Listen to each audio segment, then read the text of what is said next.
சாத்தான்குளம் தந்தை மகன் கொலை வழக்கில் தற்போது தீர்ப்பு வாசிக்கப்பட்டு வரக்கூடிய நிலையில் இந்த குற்றம் சாட்டப்பட்டிருக்கக்கூடிய 9 காவலர்களுமே குற்றவாளிகள் தான் தற்போது நீதிமன்றம் தீர்ப்பை வழங்கி இருக்கிறது.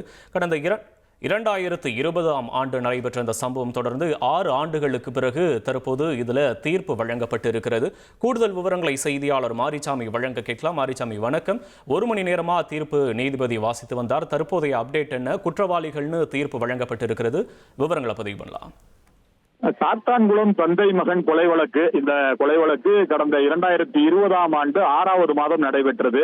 அந்த சம்பவத்தை தொடர்ந்து வழக்கு விசாரணை முடிந்து இன்று தீர்ப்பு மதுரை மாவட்ட 1வது அமர்வு கூடுதல் அமர்வு நீதிமன்ற நீதிபதி முத்துக்குமரன் வாசித்தார். அவர் அதாவது அனைத்து குற்றம் சாட்டப்பட்ட நபர்கள் அனைவரும், அந்த 9 பேர் குற்றம் சாட்டப்பட்டிருக்காங்க, இந்த 9 பேரும் குற்றவாளிகள் என இந்த நீதிமன்றம் தீர்ப்பளிக்கிறது அப்படின்னு சொல்லியிருக்காரு.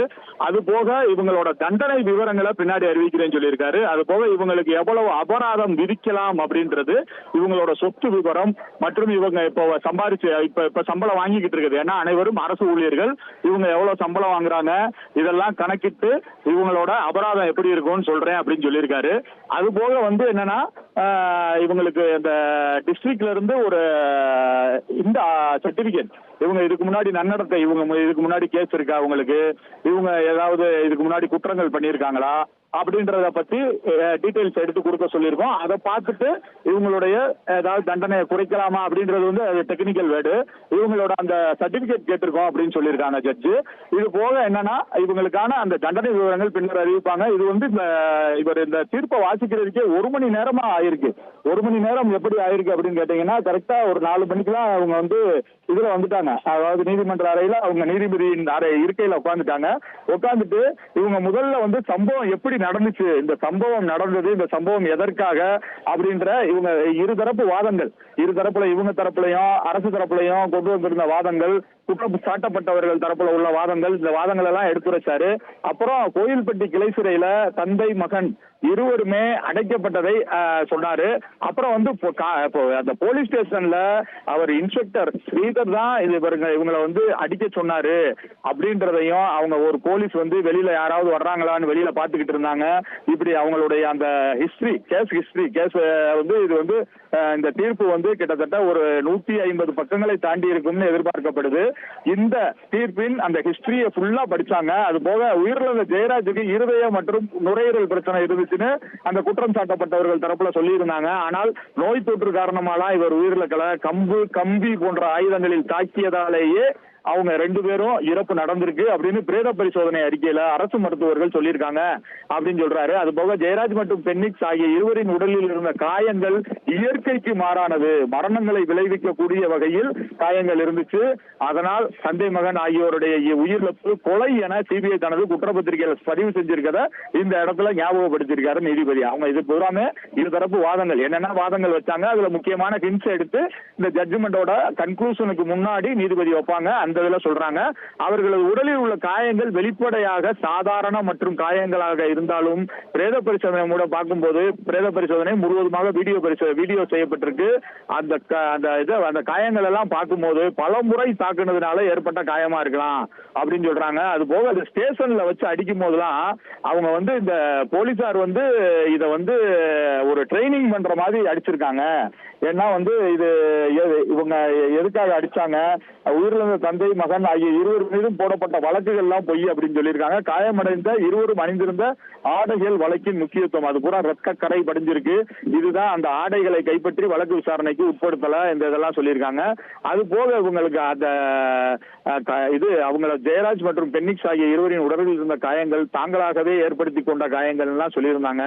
ஆனா அதெல்லாம் உண்மை இல்லை. உயிரிழந்த பென்னிக்ஸ் இரவு முழுவதும் 10 நிமிஷம் இடைவெளி விட்டு தாக்கியிருக்காங்க, 200 தடவைக்கு மேல தாக்கியிருக்காங்க அப்படின்னு சொல்லி அந்த ரிப்போர்ட்ல வந்திருக்குன்னு சொல்லியிருக்காங்க. அது போக இந்த தடை அறிவியல் இதுல வந்திருக்கதும் உண்மை அப்படின்னு சொல்லியிருக்காங்க. அது போக இந்த வழக்குல குற்றம் சாட்டப்பட்ட முதல் எதிரி ஸ்ரீதர் தான் எங்களை அடிக்க சொன்னாரு அப்படின்னு சொல்லி மற்ற போலீஸ்காரங்க எல்லாம், போலீஸ் இன்ஸ்பெக்டர் ஸ்ரீதர் அடிக்க சொன்னாருன்னு சொல்லி மற்ற போலீசார்கள் பூரா அவங்களோட டாக்குமெண்ட் இதுல கொடுத்திருக்காங்க, அவங்களோட அபிடவிட்ல கொடுத்திருக்காங்கன்னு சொல்லியிருக்காங்க. அது போக என்னன்னா, இதுல மீண்டும் அவங்க அதாவது இந்த 1 மணி நேரமா அந்த தீர்ப்பை வாசிச்சிருக்காங்க. இதுல 8வது எதிரின்றவர் அடிப்பதை யாரும் பார்க்க வருகிறார்களா அப்படின்னு கண்காணிக்கிறதுக்காக வெளியில நின்று பார்த்துக்கிட்டு இருந்தாரு. இதெல்லாம் வந்து ஒரு கதை மாதிரி, ஹிஸ்டரி மாதிரி இதை வாசிச்சிருக்காங்க. இது போக வந்து இந்த அவங்க மேல இருந்த வழக்குகள்லாம் ஒரு பொய் வழக்கு. அவங்கள இது கொரோனா நேரத்துல ஊரடங்கு மீறினாங்க அப்படின்னு சொன்னதெல்லாம் பொய் வழக்கு அப்படின்னு சொல்லியிருக்காங்க. இதெல்லாம் சொல்லிட்டு தான் இந்த அனைவரும் குற்றவாளிகள் என இந்த நீதிமன்றம் தீர்ப்பளிக்கிறதுன்னு சொல்லி இந்த இன்றைய வழக்கு விசாரணை, இந்த தீர்ப்பு வாசிக்கிறத இன்னைக்கு நிறுத்தியிருக்காங்க. இன்னைக்கு இதோட, அதாவது இந்த இவங்க வந்து அனைவரும் குற்றவாளிகள் அப்படின்றதோட நிறுத்தியிருக்காங்க. இதுக்குள்ள உள்ள பாத்தீங்கன்னா இந்த குற்றம் சாட்டப்பட்டவர்கள் அனைவருமே எந்த விஷயத்துக்காக, அதாவது இவங்களோட அந்த நன்னடத்தை சர்டிபிகேட் வந்து டிஸ்ட்ரிக்ட் ஆபீசர்ஸ்ல இருந்து வாங்கணும்.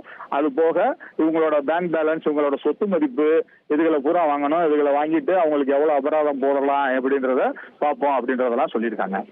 6 ஆண்டுகள் காத்திருந்தோம். வழக்கு விசாரணை நடைபெற்று இப்ப தீர்ப்பு வந்துருச்சு குற்றவாளிகள்னு. தண்டனை விவரங்கள் பின்னர் அறிவிக்கப்படும்னு தெரிவித்ததா குறிப்பிட்டிருந்தீங்க. இன்னும் எவ்வளவு நாள் எதிர்பார்க்கலாம்? பர்டிகுலரா டேட் ஏதாச்சும் எதிர்பார்க்கலாமா?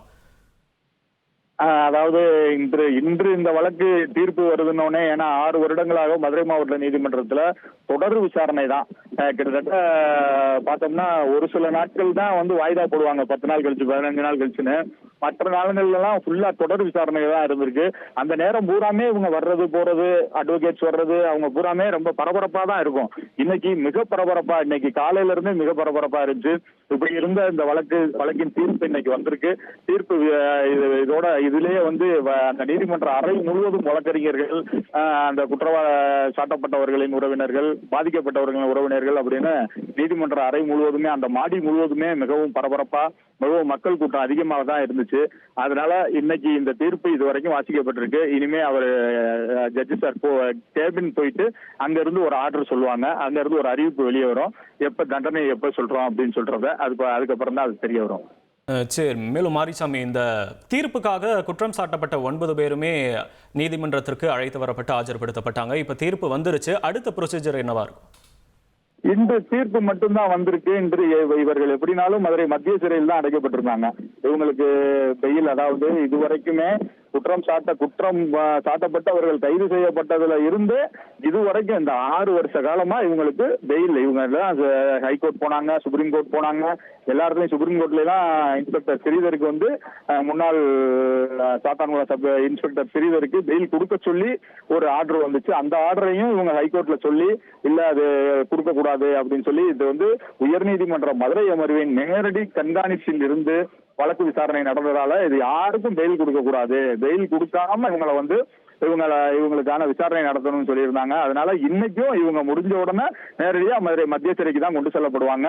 மத்திய சிறை கொண்டு செல்லப்பட்டு இவங்க அந்த இதே மாதிரி இதுக்கு அடுத்து அறிவிப்பு வரும். என்னைக்கு இது தண்டனை விவரம் அறிவிக்கிறாங்கன்னா, அந்த தண்டனை விவரம் அறிவிக்கிற அன்னைக்கு இவங்களை கூப்பிட்டு வருவாங்க. கூப்பிட்டு வந்து பார்த்துட்டு, இந்த கூப்பிட்டு வந்து அவங்க முன்னாடி சொல்லிட்டு தான் இதுக்கான இதை சொல்லுவாங்க.